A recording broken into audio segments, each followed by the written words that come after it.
မျိုးသားရဲ့လက်တွေဟာအပူကျဲအလုံးမြင့်မားနေပေမဲ့သူဟာထိခိုက်မှုမရှိခဲ့ပါဘူးအဲ့ဒီအစားသူ့ရဲ့လက်တွေဟာတာမန်ထက်ပိုပြီးတော့တမာလာခဲ့တယ်လို့စက္ကန့်ပိုင်းအတွင်းမှာဘဲရာကိုမစိုးအကြီးပြောအောင်လုပ်နိုင်တဲ့စွမ်းရည်ကိုပါရရှိလာခဲ့တယ်သူဟာသူ့ရဲ့လက်တွေကိုမထိန်ချုပ်နိုင်တော့ပါဘူးအနေရဲ့ကိုသဘောပေါက်ပြီးနောက်အပူချိန်ကိုထိန်ချုပ်နိုင်ဖို့ဆေးတွေကိုမျှော်လင့်ပြီးသူ့ရဲ့အိတ်ကက်ထဲကဆေးပလင်းကိုထုတ်ယူလိုက်တယ်ဒါပေမဲ့ထိန်ချုပ်လို့မရတော့တဲ့သူ့ရဲ့လက်တွေဟာဆေးပလင်းကိုအကြီးပြောစေခဲ့တယ်ပလင်းကချက်ချင်းဆိုသလိုကွဲကြေသွားပြီးဆေးလုံးတွေလည်းဟိုနာဒီနာပြန်ကျဲကုန်တယ်အခုသူဟာတခြားရွေးချယ်စရာမရှိတော့ဘူးသူ့ရဲ့ခန္ဓာကိုယ်ထဲမှာလည်းဆေးတွေမရှိတော့ဘူးစွမ်းရည်တွေကဆက်ပြီးစူးစီးနေတဲ့သူ့ရဲ့လက်မောင်းကဖူးယောင်လာပြီးနီးရဲကပူလာခဲ့တဲ့သူဟာမထိန်ချုပ်နိုင်ပဲသူ့ရဲ့လက်မောင်းကိုဝေရမ်းလိုက်ရခန်းထဲကအရာအလုံးကိုဖျက်ဆီးပစ်လိုက်တယ်နောက်ဆုံးမှာတော့သူဟာအကြောင်းရင်းကိုရှာဖွေဖို့အတွက်စိတ်ငြိမ်အောင်ထားလိုက်တယ်နောက်တစ်နေ့မှာတော့အဖြေရှာဖို့သူ့သမီးနဲ့အတူကားမောင်းထွက်ခဲ့တယ်ရုတ်တရက်သူ့ရဲ့လက်မောင်းမှာမခံမရက်နိုင်အောင်နာကျင်မှုခံစားလိုက်ရတယ်သူဟာစကီယာရင်ကိုစုပ်ကင်လိုက်ပေမဲ့သူ့ရဲ့လက်တွေကစကီယာရင်ကိုအရေးပြောစေခဲ့တယ်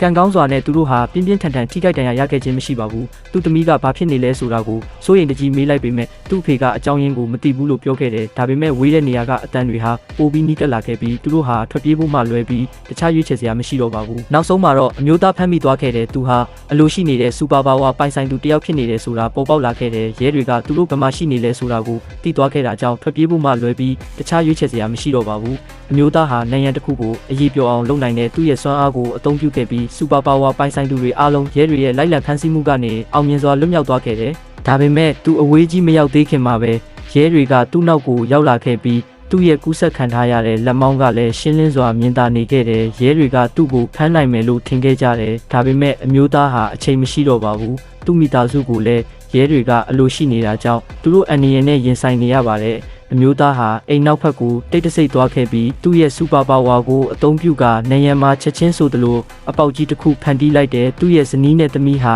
ရဲတွေရဲ့ဝိုင်းရံထားမှုကနေလွတ်မြောက်ဖို့အခွင့်အရေးရခဲ့ပါတယ်ဒါပေမဲ့သူတို့ဘက်ကိုပြေးနိုင်မှလဲ